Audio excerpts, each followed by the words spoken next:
కాలేజీలో ఉన్నప్పుడు ఇంజనీరింగ్ కంటే నాకు సైకాలజీ సబ్జెక్ట్స్ వచ్చినప్పుడు చాలా చాలా హ్యాపీగా ఉండేది.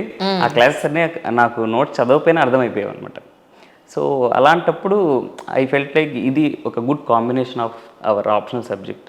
At the same time general studies చదువుకోవచ్చు. సో ఆ రకంగా I felt psychology and this thing is a good balance in this. నేను చదువుతున్నంతసేపు చాలా బాగుంటుంది, బట్ ఈ ఆన్సర్ రైటింగ్ థింగ్స్ అంటే నాకు కొంచెం బోరింగ్ అనమాట. ఆన్సర్ రాయాలి, తర్వాత 3 hours కూర్చొని ఎగ్జామ్ రాయాలి. So these things are boring to me, నిజంగా చెప్పాలంటే. But slowly adapted. చాలా మందికి జిఎస్ చదవడం అనేది, జనరల్ స్టడీస్ చదవడం అనేది తెలియదు. అలాంటి వాళ్ళకి మీరు ఏం చెప్తారండి? నన్ను అడిగితే మేడం, ఈ ఎస్పెషలీ న్యూస్ పేపర్స్లో కానీ, తర్వాత ఇన్స్టిట్యూట్ మెటీరియల్స్ కానీ, అవి చాలా వరకు చాలా డైవర్స్గా ఉంటున్నాయి, చాలా ఎక్కువ కంటెంట్ ఇస్తున్నారు. బట్ యూపీఎస్సీ ఎగ్జామ్కి కొన్ని థింగ్స్ మాత్రమే ఉన్నాయి మేడం. సో ఆ సిలబస్ మనం అర్థం చేసుకోగలిగితే ఏం చదివినా కానీ అది వాల్యూ అడిషన్ అవుతుంది. ఆ సిలబస్ లేదంటే క్వశ్చన్స్ ఇంటిగ్రేషన్ అర్థం అవ్వకపోతే చాలా చదవాలి అనే ఒక ఫీలింగ్ వస్తుంది. సో ఈ రెండింటి మధ్యలో బ్యాలెన్స్ అనేది డెఫినెట్లీ వెరీ క్రిటికల్. అందుకే ఏం చదవకముందైనా అసలు ఈ క్వశ్చన్స్ ఎందుకు వస్తున్నాయి, అసలు ఈ సిలబస్ నుంచి ఎలా ఈ క్వశ్చన్స్ ఫ్రేమ్ చేస్తున్నారు, సో ఈ అండర్స్టాండింగ్ అనేది డెఫినెట్లీ ఉండాలి మేడం. జిఎస్కి ఇంకొకటి ఏంటంటే మేడం, చాలామంది ఓన్లీ సిలబస్, ఎక్స్ట్రీమ్లీ సిలబస్ ఓరియంటెడ్గా చదువుతారు. కాకపోతే there should be some general reading also. ఎలాంటిదంటే ఫర్ సపోజ్ ఒక రైటింగ్ స్టైల్ కోసం కూడా కొన్ని చదవచ్చు. సో దానివల్ల ఎస్ఏ లాంటివి, ఎథిక్స్ లాంటివి హెల్ప్ అవుతుంటాయి. Or rather you observe lot of things around. So దానివల్ల కూడా కొన్ని ప్రాక్టికల్ ఎగ్జాంపుల్స్ రావచ్చు. సో ఇటువంటివన్నీ డైవర్సిఫై చేసుకుంటే definitely even GS, especially ethics and SA, ఇవి బాగా స్కోరింగ్ సబ్జెక్ట్స్. సో వాటిలో మన క్రియేటివిటీ అనేది మనం చూపించవచ్చు. నిజానికి యూపీఎస్సీకి నాలెడ్జ్ ఒకటి సరిపోదు, లక్ ఫ్యాక్టర్ కూడా ఉండాలి డెఫినెట్లీ అని అంటారు. నాకు ఇన్ని ఇంటర్వ్యూల తర్వాత అనిపించింది అంటే కొంత మైండ్ మెచ్యూరిటీ కూడా అవసరమేమో అనిపించింది. Is it right madam? Especially ఇది చాలామంది చెప్తారు, ఎందుకంటే ఇది ఒక ఇంటర్మీడియట్ జేఈ ఎగ్జామ్ లాగా అయ్యి ఉంటే ప్రాబబ్లీ మొత్తం కోచింగ్ ఇన్స్టిట్యూట్స్ అన్నీ కలిపేసి వాళ్ళు ఏం చెప్తే అది చేస్తే డెఫినెట్లీ వచ్చేసేది. But it is not extremely. ఎందుకంటే ఇది ఒక 2 years లాంగ్ ప్రిపరేషన్. ఈవెన్ మీరు ఫస్ట్ అటెంప్ట్లో కొట్టాలంటే కూడా మీ ఇంటర్వ్యూ అయిపోయి మీకు ర్యాంక్ వచ్చేసరికి ఆల్మోస్ట్ 2 years అయిపోతుంది. సో 2 years సస్టైన్ చేయాలంటే it is not a joke. So that requires emotional maturity. 2023లో మీకు ఇంటర్వ్యూ అయింది. ఆ ఇంటర్వ్యూలో ఏమడిగారు అంటే ఏం చెప్తారు? ఆ ఇంటర్వ్యూకి కొంచెం ఈసారి 2022 ఇంటర్వ్యూ వల్ల కొంత ఎక్స్పీరియన్స్ వచ్చింది కదా. సో దానివల్ల నేను ఈసారి డాఫ్ ప్రిపేర్ చేసేటప్పుడే వాట్ ఆర్ మై స్ట్రెంగ్స్ అని చూసుకుంటే, సైకాలజీ మీద నేను ఆన్సర్ చేయడం వల్ల వాళ్ళకి చాలా హ్యాపీగా, అంటే వాళ్ళు ever excited to listen to me. So అది నేను అర్థం చేసుకొని పాజిటివ్ సైకాలజీ బుక్స్ అనేది నా హాబీగా చెప్పాను అనమాట.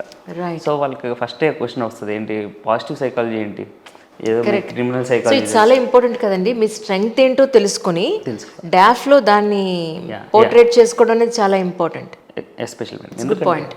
కాకపోతే నేను అది ఏదో వాళ్ళ కోసం మార్క్స్ కోసం చేయాలి అలా అనేదానికంటే, నాకు ఎప్పటి నుంచో ఇంటర్వ్యూ ప్రిపరేషన్ గురించి ఎలా అనిపించేది అంటే, అది మన పర్సనాలిటీ డెవలప్మెంట్ అనమాట. సో నాకు ఎప్పటి నుంచో చేయాలనుకున్న థింగ్స్ అన్ని దాంట్లో పెడితే అట్లీస్ట్ ఇంటర్వ్యూ కోసమైనా నేను అవి చేసి so I can present my self better అని అనిపించింది. నాకు ఎప్పటి నుంచో సైకాలజీ బుక్స్ చదవాలని ఇష్టం అనమాట. కాకపోతే ఈ ప్రిపరేషన్ వల్ల వాటికి అంతటి టైం లేకుండే. సో ఇందులో పెడితే డెఫినెట్గా చదువుతా కాబట్టి అది పెట్టేసి నేను అది నాకు 2 రకాల హెల్ప్ అయింది. నా ఎప్పటి నుంచో ఉన్న ఇంట్రెస్ట్ నేను పర్సూ చేసుకున్నా. అట్ ద సేమ్ టైం వాళ్ళకి కూడా చాలా, అది కాకుండా వాళ్ళు అడిగిన క్వశ్చన్స్ అన్నీ ఆ రోజు కరెంట్ అఫైర్స్ అడిగారు. ఇంకొకటి ఏంటంటే he played mind game with us. అవునా? సంజయ్ వర్మ సార్ మాకు ఐఎఫ్ఎస్. నేను వెళ్ళగానే ఇక్కడ మ్యూజిక్ ప్లే అవుతుందా అని అడిగారు అనమాట. ఎక్కడ? ఆ రూమ్లో మ్యూజిక్ ప్లే అవుతుందా అని అడిగారు. అడిగితే నాకు యాక్చువల్గా ఏం వినపడలేదు అన్నప్పుడు నాకైతే ఏం వినపడలేదు సార్ అన్నాడు. అవునా, ఎందుకు వినపడలేదు, ఇంత బాగుంది మ్యూజిక్ అన్నారు. అయ్యి బాబోయ్. అంటే ఆయన ఏం టెస్ట్ చేస్తున్నారంటే నాకు అక్కడ అటెంటివ్గా ఉన్నానా, లేదంటే నేను అబద్ధం చెప్తున్నానా, ఇన్ కేసు వినపడకపోయినా వినపడింది, స్టడీగా ఉన్నారని. సో నేను అక్కడ మైండ్ఫుల్నెస్ మెడిటేషన్ చేస్తున్నాను అనేసి పెట్టాను అనమాట. సో నేను ఎంత మైండ్ఫుల్గా ఉన్నా అనేది he was trying to test అనమాట. సో హీ సెడ్ అయితే ఆ వాల్యూమ్ తగ్గించేస్తా అన్నారు. సార్ నాకైతే వినపట్లేదు. If at all if it is playing also you can take it off. So disturbance అవుతావా ఇలా మ్యూజిక్తో ఇలా థింగ్స్ అడుగుతున్నారు అనమాట. Right. So I felt like it was more interactive and they were testing my presence of mind. ఆ తర్వాత the second member was asking me difference between praying and meditation things like that. So నేను ఎన్ని చెప్తున్నా కానీ he was kept on asking. Okay. So అప్పుడు ఏమనిపించిందంటే he was trying to be testing my patience అని. Right. తర్వాత ఇంకొకసారి వచ్చేసి ఆయన ఆర్మ్ ఫోర్సెస్ బ్యాడ్ చేసుకున్నారన్నమాట. సో ఆయన ఏమడిగారంటే మిలిటరీ ట్రైనింగ్ కంపల్సరీ చేసేద్దాం ఇండియాలో అన్నారు. సో డిసిప్లిన్ బాగా వస్తుంది, అవును. చాలా అవన్నీ థింగ్స్ చెప్పారు. But I was like in big country like India ఇంతమంది యూత్ని మనం ట్రైన్ చేయాలంటే it requires lot of public money. Also there are NCC, NSS, these things are there. So keep it choice, అంటే చాయిస్ ఉంటే they can choose among many things. So rather it should not be made compulsory, but we should be motivating them to take it.